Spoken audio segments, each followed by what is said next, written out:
They always said it like it was a punchline. Just a nurse. Asterisk like the word just could contain a person. Like it could hold down everything she carried in her hands every single day.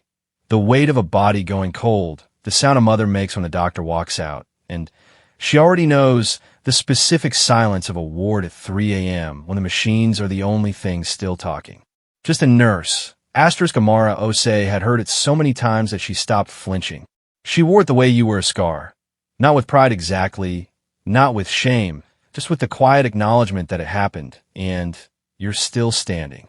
She was 31 years old, 5'4", and she had the kind of hands that people only notice when those hands are the last thing between them and the dark.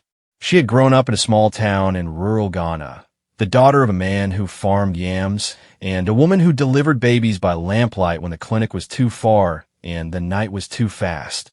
Her mother never called herself anything. She just showed up. Amara had learned everything from watching her mother show up. She came to conflict zones the way some people come to church. Not because it was safe, not because it was comfortable, but because something in her could not stay home while there was a body on the ground that still had a chance. She had done 2 rotations in South Sudan, one in northeastern Nigeria during the worst of the Boko Haram displacement. She had seen things that rewired the basic circuitry of how a person understands human beings. She had held a child who weighed less than a grocery bag and watched him decide to stay alive. She had watched a woman with 3 gunshot wounds ask if her children were okay before she asked about herself. She knew what people were made of. She knew the exact moment someone decided to live. This time, the assignment was a small region in the eastern borderlands, a place where 2 factions had been chewing at each other for 11 months, and the civilians caught between them had become something like furniture. Something the fighters moved around when it was convenient and ignored when it wasn't. The medical NGO she worked with had set up a temporary field clinic in an abandoned school. Concrete walls, a tin roof that made the rain sound like artillery, which was a problem when the artillery was also real. For staff members, 19 patients, 2 functioning 4 lines, and a generator that ran on prayers and threaded wire. The morning it happened, Amara was changing the dressing on a man's leg wound when she heard the vehicles. She knew the sound before she looked up. 2 engines. Heavy. Moving too fast for the road. The other nurses, Priya, who had come from Bangalore and cried the first week and then stopped crying and became somebody different, and Jonas, a German man with a beard that had its own opinions, both went still. The patients who could sit up, sat up.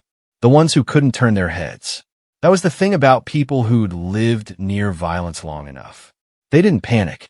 They just went quiet and started calculating. Amara set down the gauze. She walked to the window. 3 trucks, armed men pouring out like something being spilled. Maybe 20 of them. They wore no identifying markers she recognized. This faction, that faction, it barely mattered anymore. What mattered was the guns. What mattered was the way they were moving. Not like soldiers securing a perimeter, but like men who had already decided what they were going to do here. The compound had 1 gate. 1 road in, 1 road out. Behind the clinic, 50 meters of open ground before the tree line. She had already mapped it the first week she arrived. She always mapped the exits. Her mother had taught her that too, though her mother would not have called it strategy. She would have called it sense.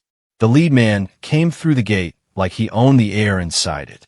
He was broad, wearing a green jacket over body armor, and he had the specific energy of someone whose authority had never been seriously questioned. He looked at the clinic building the way a person looks at something they're about to take apart. He wanted the clinic, the medical supplies, the generator, the vehicles. He said it in a language Amara understood. She had been in this region long enough that the words had settled into her. And he said it the way you announce a fact, not the way you make a request. His men were already spreading through the compound. 2 went toward the supply room.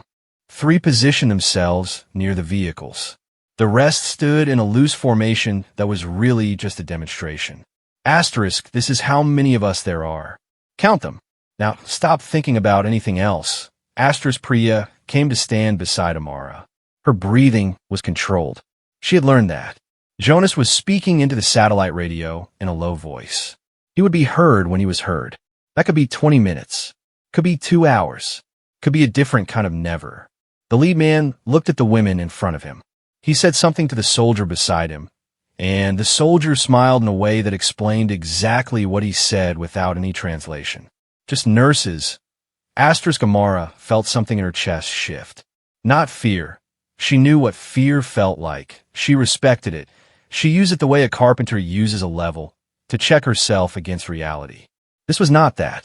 This was something colder and more deliberate, something that lived below the panic response in a place that only got activated when every other option had already been taken off the table. She looked at the room behind her. 19 patients. 4 of them could not be moved without killing them. 3 of them were children. One of them, a woman named Fatima who had come in 6 days ago with a shrapnel wound, and a baby still attached to her by every thread of biology and necessity, had just started to stabilize. Amara looked at the lead man. She said, in his language, that he was not taking the vehicles. The compound went so quiet that the generator sounded like a shout. The man stared at her. He had the face of someone who had not been told no in so long that the word had almost stopped existing for him. He blinked. He recalibrated. He took a step toward her. She did not move. He said things. His men shifted. The energy in the compound stretched like something about to snap. Priya's hand found Amara's arm. Not pulling her back. Not pushing her forward, just there. Contact. Asterisk, I'm here. I see you. Keep going. Asterisk, Amara said it again. Not louder. The same volume. Slower. The way you say something to someone who needs time to understand that you're not performing. You are simply stating the truth of the situation and waiting for it to land. He could take the supplies. She would not stop him. She did not say this as a concession. She said it as a calculation delivered out loud, because she wanted him to understand that she was not operating on emotion. She was operating on logic, and she wanted him to trust that logic. The supplies could be replaced. They were things. The things were not what she was protecting. But the vehicles were how the patients got out. And the patients were going to get out. One of the soldiers to her left had a rifle that he was no longer pointing at the ground. He was pointing it at a middle distance. A warning. A period at the end of a sentence. Amara clocked the rifle, noted the safety, noted his hands, noted the distance between herself and the supply room door where 2 of his men had disappeared 3 minutes ago and had not come back out. She kept her eyes on the lead man. She said, "You've been injured before." He stopped. She said, "Someone like me fixed it." The generator hummed. A patient in the back room coughed. That shallow, wet sound that meant the antibiotics were working, but slowly. Outside, one of the trucks was still running. She could feel the vibration of the engine in the concrete beneath her feet. The lead man had a scar along his left forearm that ran from his wrist to his elbow in a thick, slightly raised line. The specific topography of a wound that had been sutured under bad conditions, maybe no conditions. Someone had held that arm. Someone had cleaned it, stitched it, and kept infection from taking the whole limb. He was alive in the specific way that only happens when someone else decides to make you their problem. He looked down at the scar. He looked up at her. Behind him, a second truck rolled through the gate. Amara did not look at it. She would know what it meant when she needed to know. She said, "Tell me what you need. Tell me what you actually need." He had a fighter with him, a boy, really 17 at the absolute outside, sitting in the truck behind the lead man's shoulder, whose right hand was wrapped in cloth that had gone the color of bad decisions. Infected, the kind of infection that got into the blood and turned the body against itself. She had seen it enough times. The boy was 2, maybe 3 days from losing the hand, maybe from losing more than the hand. She kept her eyes on the lead man. She did not look at the boy. She let the lead man look at the boy. She waited. The compound held its breath. And then something in the man's face did something complicated that men like him trained their faces not to do. It shifted, just for a second, just enough. He said one word. She moved. The next 40 minutes were the most concentrated work of Amara's life. Not the most dangerous. She had a list for that. And this did not crack the top 5, but the most concentrated. She cleaned the boy's hand with what she had, which was not enough and had to be. She debrided the wound with tools that were designed for something slightly different and adapted because adaptation was the only constant in this work. Priya held the light. Jonas finished his radio call and came to stand in the doorway of the supply room, not blocking it, not confronting anyone, just existing there in a way that made the soldiers inside it move a little more carefully. The lead man watched Amara work. She talked while she worked. Not to him, to the boy. She told him what she was doing before she did it. She said, "This will hurt the way people say this will hurt when they mean you can handle it. I've already decided you can handle it." And I'm right, the boy did not make a sound. He watched her hands with the focused intensity of someone learning something by observation. And she thought, not for the first time, that the body has its own knowledge, that somewhere beneath the fear and the fever and the ideology someone had handed this kid before he was old enough to weigh it. There was just a 17-year-old who wanted his hand to stop hurting. She finished the primary treatment. She wrapped it. She told the boy, slowly, clearly, looking at him directly, what signs to watch for. She told him that if those signs appeared, he needed to find a medical facility within 24 hours or the infection would come back faster. She did not look at the lead man when she said this. She did not need to. He was already calculating. She stood up. Her knees ached. The concrete floor was unforgiving, and she had been crouched over the boy for the better part of 30 minutes. She pressed the heels of her hands into the small of her back.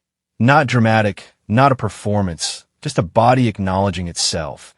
And she looked at the lead man, and she waited. He said something to his soldiers. They moved, not toward the patients, not toward the vehicles, toward the trucks. One of the soldiers who had gone into the supply room came out with a box of 4 fluid and a face that said he was waiting to see if this was allowed. The lead man looked at him, looked at the box, looked at Amara. She said, "Leave the 4 fluid." A beat that had weight. He said something else to the soldier.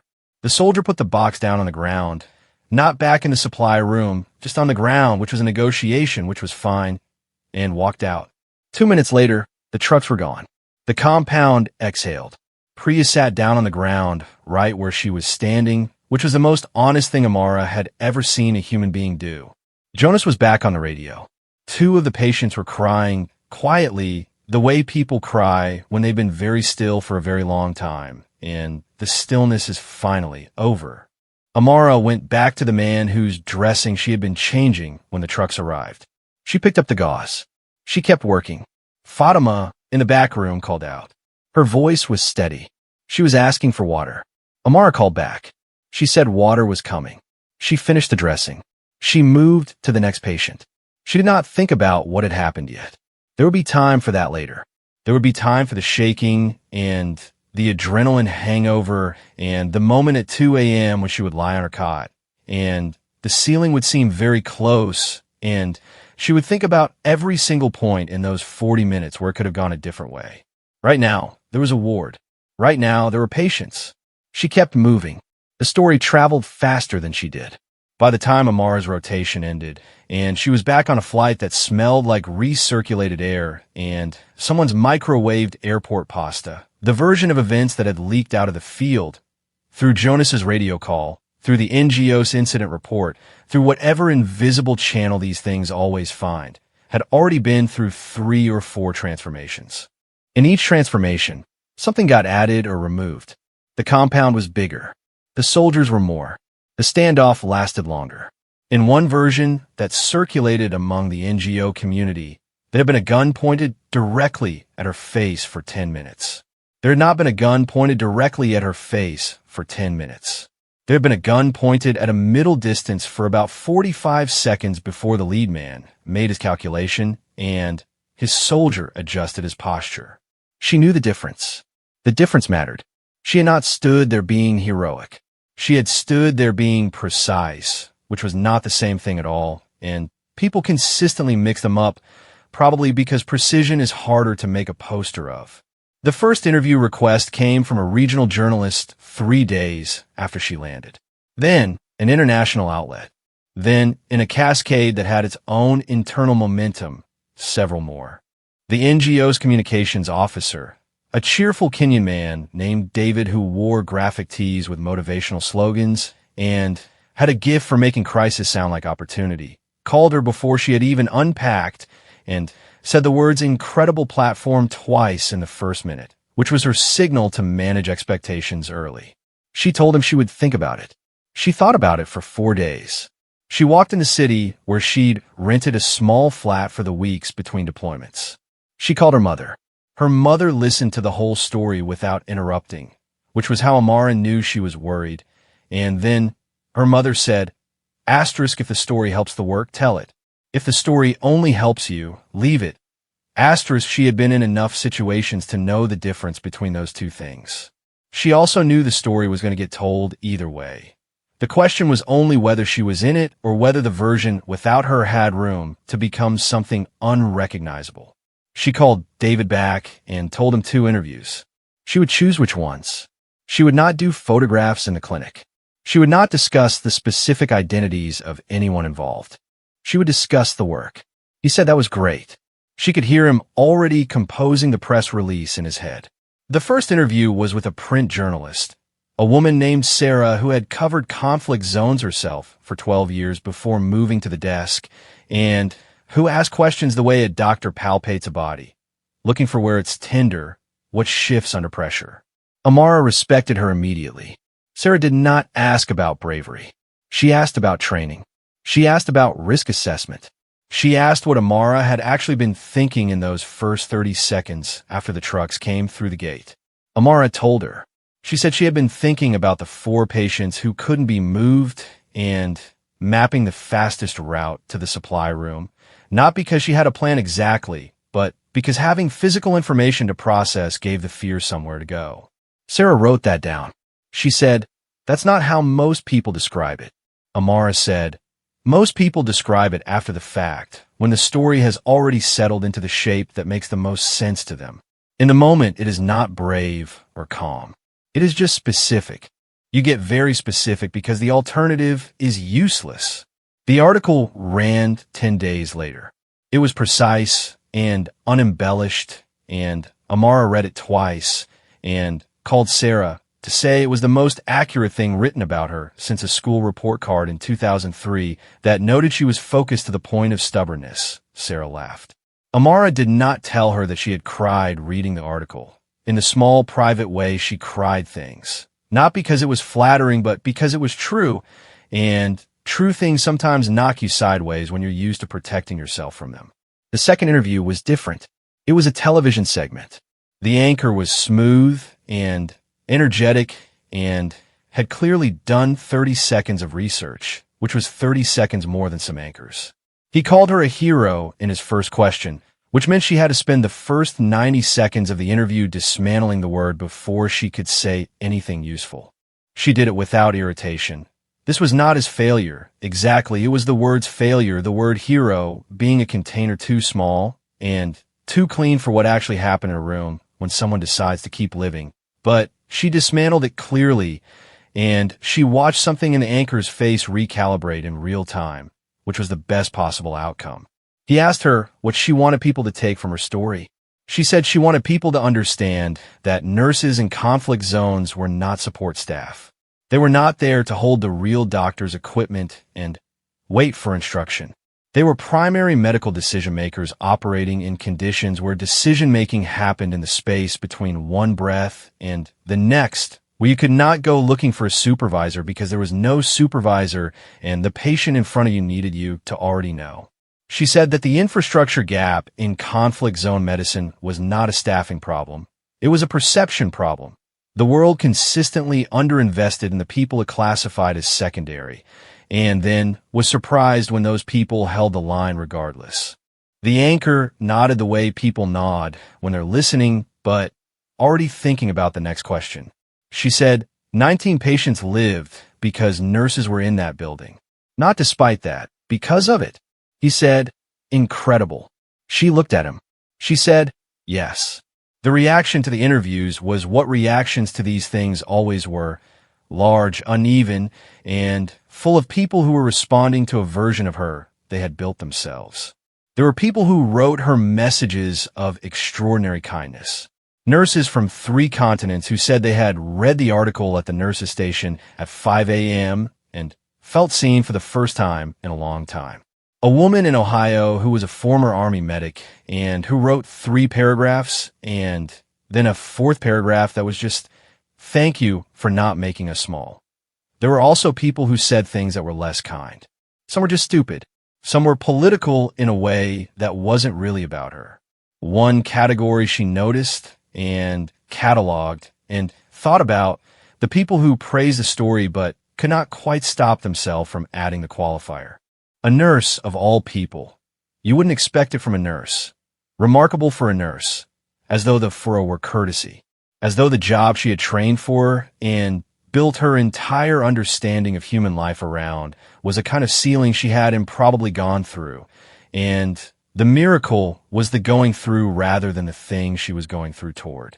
She did not respond to those once. She did not need to. She had spent 31 years being underestimated, and she understood by now that it was not her job to correct every person who couldn't see her. Her job was to do the work so well and so completely that the correction was already built into the record. But something did happen that she didn't expect. 2 weeks after the television interview, she received a letter. Not an email, an actual letter in an envelope with a postmark from a small city she had to look up. It was from the lead man's faction, or someone connected to it. It was not signed. It was short. It said only that the boy with the infected hand had recovered fully, and that the person writing the letter had been present at the compound that day, and had watched her work, and had thought about it frequently since. It said, "Asterisk, you treated him like he was worth saving. Not everyone does that." Asterisk, she sat with the letter for a long time. She thought about her mother delivering babies by lamplight, never calling herself anything, just showing up. She thought about Fatima asking for water in a steady voice. She thought about Priya sitting down on the concrete floor when it was over because her body needed to acknowledge that it was over, that simple, honest animal acknowledgement. She thought about the boy's face when she told him this will hurt, and he did not look away. She folded the letter. She put it in the small tin box she kept under her cot. The tin box contained a photograph of her mother standing in a field. A letter from a child she had treated in South Sudan who was now, according to his aunt who wrote on his behalf, going to school. A river stone she had picked up on her first day in the field because it was smooth and she needed something smooth in her pocket. She put the letter in the box. She closed the box. The NGO called her 3 weeks later with a new assignment. Different region, same calculus. People who needed medical care in a place where medical care was difficult and dangerous to deliver. The briefing documents were thorough. The risk assessment was honest. There was a note in the briefing that mentioned the possibility of armed faction presence in the area. She read the note. She read the whole briefing. She cross-referenced it with what she already knew about the region from previous deployments. She called David and said she had some questions about the supply chain, specifically the 4 fluid situation, because in her last deployment, the supply chain for 4 fluids had been a problem, and she wanted to know the plan. He said he would find out. She said, "Find out before I get on the plane." She started packing. The kit she packed was practical and specific. Nothing sentimental except the river stone, which traveled in her left jacket pocket on every deployment. Not superstition. Just wait. Something to press her thumb against at 3 a.m.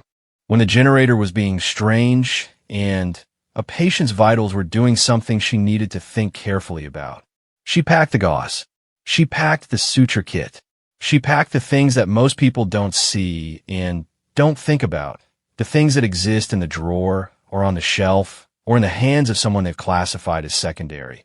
And she folded them into the bag with the efficient love of someone who understands exactly what each object can do. Priya texted her the night before she left. The text said, "New deployment." Amara texted back, "Asterisk yes." "You?" Asterisk Priya. Asterisk next month. Same region as you actually. "Wait for me if you find anything good." Asterisk Amara. Define good. Priya. Asterisk a generator that works. A roof. Coffee that tastes like coffee. Asterisk Amara. Low bar. Priya. Appropriate bar. She put her phone down. She finished packing. She looked around the small flat. The bare walls, the single chair, the window with its view of a street that was waking up in the early gray light. And she felt the familiar recalibration. The city self folding up, the field self coming forward. Not two different people. The same person with different tools available. She picked up the bag. She turned off the light. She left. The new region had a different texture of danger. Not louder. Not more concentrated. More ambient. The kind that lives in the air and the water and the space between people's shoulder blades when they walk through the market. The faction presence the briefing had mentioned was real, but dispersed. They were everywhere and nowhere, identifiable only by the way the locals stopped mid-sentence when certain trucks drove past. The clinic here was better than the abandoned school.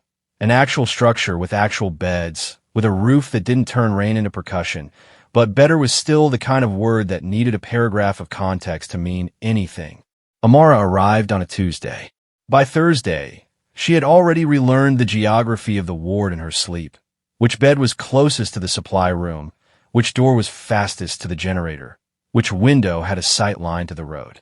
By Saturday, she had established a rhythm with the other staff, a Rwandan doctor named Honoré, who had the stillness of someone who had already survived something unsurvivable, and two local nurses named Comfort and Baba, who had been working in the clinic before any of the international staff arrived, and would be working thereafter, and who taught Amara the specific slang for 3 different kinds of wound, because the local vocabulary was more precise than any medical tech she had.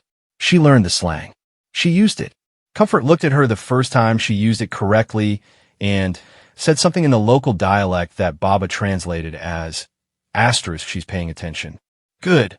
Asterisk Amara had been paying attention her whole life. It was her entire skill set in the end.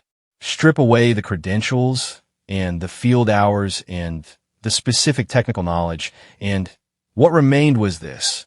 She paid attention to what was actually there, not what she had been told to expect, not what would make the easiest story. What was actually specifically, granularly there. The first weeks unfolded in the controlled chaos that she had come to recognize as normal. Patients came in with the usual inventory of a conflict zone's effects on human bodies. Malnutrition, infected wounds, respiratory illness from displacement camps, the specific injuries that result from running and falling and running again. There were also 3 complicated births in the first 2 weeks, each of which required a combination of medical skill and something older than skill, the thing her mother had always had, the ability to make a room feel like a place where the outcome could still go the right way. Amara delivered 2 of the 3. The third, Honoré, delivered while Amara held the woman's hand and talked her through it in a mix of 3 languages and pure intonation, because intonation crosses every border. The baby was a girl. The woman named her something that translated, roughly, to the one who stayed. Amara thought about that name for days. She carried it the way she carried the river stone, not loudly, just present, a small weight she returned to. The second incident happened 7 weeks in. It was different from the first. There was no convoy of trucks, no armed men pouring through a gate. What there was instead was a slow accumulation of pressure that built over 48 hours before it cracked open in a way she should have seen coming and had half seen coming and still could not quite have prepared for in its specifics. A local commander, younger than the one from the first deployment, thinner, with the kind of authority that hasn't yet settled into its own bones, had been monitoring the clinic. Not aggressively, just watching. His men brought occasional patients, which was not unusual. In conflict zones, the line between using a medical facility and tolerating its existence was thin and mostly consisted of the clinic not asking too many questions about the origin of particular wounds. Amara asked her questions the way she did everything. Precisely, specifically, in the minimum language required, and she did not ask the questions whose answers would create problems she couldn't solve. The pressure came from the supply issue David had promised to fix before she got on the plane, and had not fully fixed. Antibiotics. They were running short. Short enough that she had already started rationing in the specific quiet way that medical staff ration when they haven't officially announced their rationing yet, because the announcement changes the atmosphere in ways that are hard to walk back. Honore knew. Comfort knew. Baba knew. The patients didn't know yet. She had contacted the NGO 3 times. The resupply was delayed. Weather, road conditions, the particular friction of getting anything across a border in a region where the border was essentially a concept both factions had agreed to acknowledge only when convenient. The delivery was coming. It was coming in 4 days, then 3, then 5, which was not how numbers were supposed to work. On the night of the 49th day, a boy was brought in, 12 years old, gunshot wound to the abdomen, stabilized, but needing a course of antibiotics that she was going to have to steal from somewhere in her careful ration to give him without leaving another patient exposed. She did the math. The math was not good. She did it again. Still not good.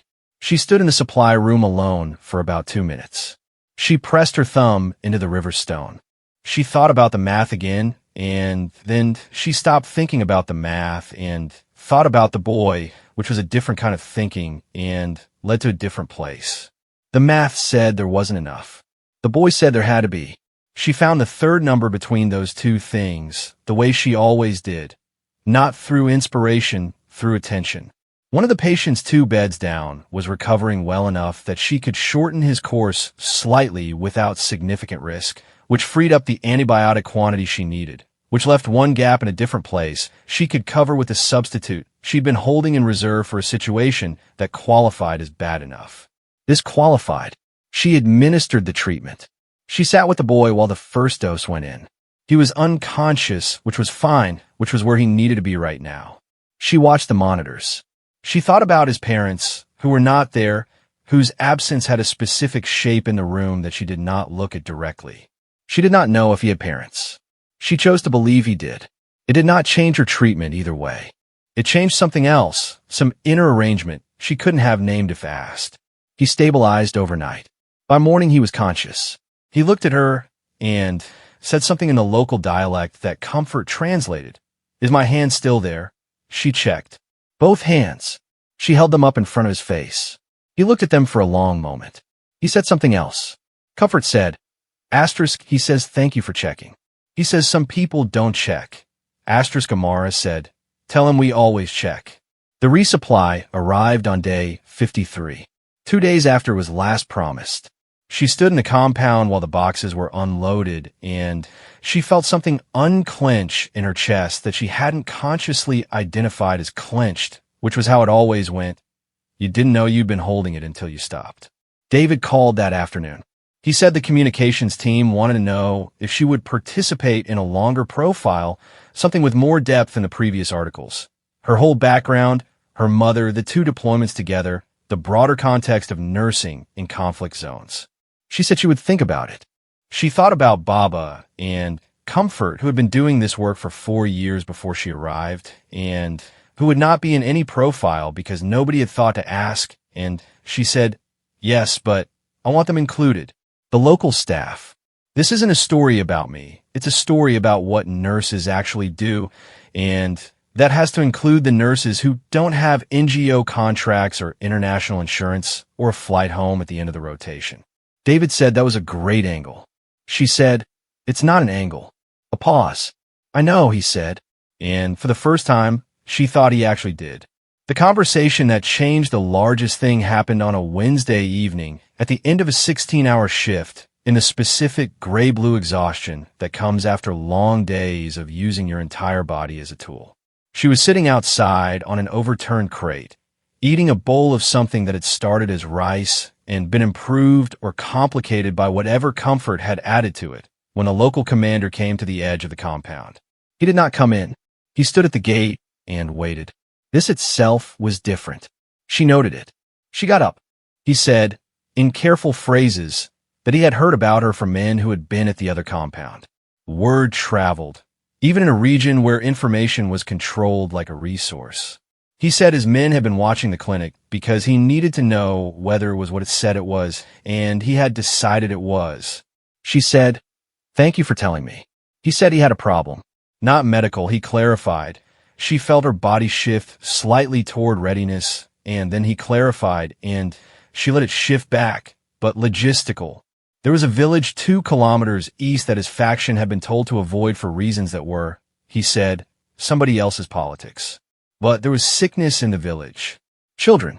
He had been told to avoid the village, and he had been told the sickness was not his problem. He stood at the gate with his hands loose at his sides and said, "It feels like my problem." She was quiet for a moment. She looked at him. She looked at the compound behind her, at the window where the light from the ward was yellow and steady. She said, "How many children?" He said he didn't know for certain. 10 that he knew of. Probably more. She said, "Can you get me there without the visit creating a problem for the clinic?" He thought about it. Not for a long time. He was not the kind of man who took long to decide things. He said yes. He said early morning, before the day had its politics in it. She said, 5 a.m. "I'll have a kit. I need 2 hours." He said, 3 would be better. She said, 3 then. She went back inside. She told Honoré. Honoré looked at her with a still, clear look of someone who has already decided that this is correct and is only checking whether she has. And when he saw that she had, he nodded once. He said he would have the kit ready. He said he would come. She said, "Sleep first. Both of us." He said, "Yes." The village was worse than 2 kilometers felt. The road was the kind of road that made a car feel like an argument between metal and gravity. The morning was cold in the specific way of early hours in that region. Not brutal, just honest, just a temperature that said you're awake and the world is real and this is happening. There were 14 children. 4 in the acute stage of a respiratory illness that had moved through the village in waves. 3 more were in early stages. The rest were various shades of malnourished and recovering. She and Honoré worked for 3.5 hours. They ran out of one thing and improvised. They ran out of another thing and made do with what the village itself had, which was more than she expected because comfort had told her to ask the elder women what they had before she assumed she knew. And she had asked, and she had been right to ask. She treated the 14 children. She wrote out a monitoring protocol in careful, slow, illustrated steps for the village health worker. A woman of maybe 60 who had been doing this work without supplies or support for longer than Amara had been alive. And she sat with the health worker for 40 minutes going through it until the health worker said, firmly, that she understood, and Amara believed her. Because the health worker said it the way people say things when they mean them with no performance in it. On the way back in the truck, she was quiet. The commander drove. Honoré slept in the back seat with the specific, guileless sleep of the truly exhausted. The commander said, looking at the road, "You're not afraid of us." She said, "I'm afraid of the right things." He said, "What are the right things?" She thought about it honestly. She said, "Children who don't get treated. Infections that are preventable. Supply chains that break down because someone decided the logistical cost was too high." She paused. She said, "Not people. People I can usually talk to." He made a sound that might have been a laugh. She looked out the window at the landscape going pale and gold in the early light, the kind of gold that only happens in that first specific hour when the sun is new enough to still be generous with it. She thought about her mother delivering babies by lamplight. She thought about Fatima's steady voice asking for water. She thought about the boy who asked if his hands were still there. She thought about the health worker in the village, 60 years old, and still doing this, still showing up, still choosing this specific and difficult form of presence over the easier alternatives. She thought about the letter in the tin box. You treated him like he was worth saving. The truck came back to the compound as the ward was waking up. Comfort was already there. Baba was already there. The morning was starting the way mornings start in field clinics, with a kind of full, purposeful noise that was the opposite of chaos, even when it sounded like it. She got out of the truck. She picked up her kit. She walked into the ward. Nobody said anything. Nobody had to. She was back, and the work was there, and she put her hands to it in the complete and specific and permanent way she always had and always would. Not because she was a hero, not because she had been written about, not because the story had traveled and changed shape and been held up as an example of something larger than itself. Because there were patients. because there was work, because her mother had taught her that some people spend their whole lives asking to be recognized, and some people spend their whole lives making sure there's no need to ask, and that the second kind of life is harder and also the only kind worth choosing. She kept moving. She always kept moving. The ward hummed around her. The monitors, the voices, the small, particular sounds of people deciding over and over to stay. She was part of that decision. She had always been part of it. Every shift, every deployment, every room where she had stood with her hands and her knowledge and her mother's particular inheritance of showing up when showing up was what it cost. She was not just anything. She never had been. The work knew. The patients knew. The boy with the infected hand, somewhere out there with his recovered hand, and his whole life still in front of him. He knew. The rest of the world would catch up eventually. She could wait. She had other things to do.